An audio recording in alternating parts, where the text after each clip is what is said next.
இப்ப நீங்க சொல்றது எல்லாமே லவ் பண்ணி ஏமாத்திட்டாங்க. லவ் பண்ணி ஏமாத்திட்டாங்க.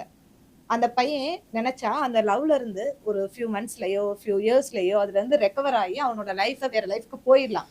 இன்னைக்கு ஒரு பொண்ணு ரேப் பண்ணப்படுறா அப்படின்னா அவளால எத்தனை வருஷம் எத்தனை ஜென்மம் இருந்தாலும் அந்த பொண்ணால ரெக்கவர் ஆக முடியாதுங்க.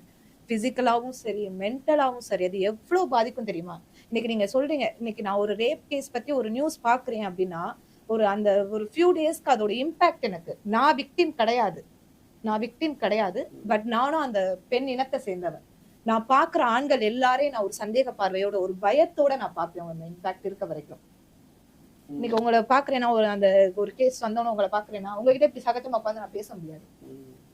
என்ன நினைச்சிட்டு இருப்பாரு இவர் மைண்ட்ல நம்மளை பத்தி என்ன தாட்ல இருப்பாரு? பட் உட்காந்து பேசலாமா நம்ம அப்படின்ற ஒரு எண்ணம் எனக்கு இருக்கும். அது வயசு வித்தியாசமும் கிடையாது எனக்கு. என்னையோட சின்ன பையனை பார்த்தாலும் எனக்கு அப்படிதான் தெரியும். ஏஜ் குரூப் என்னோட வயசானவங்க எல்லாரும் என்ன என்ன வந்து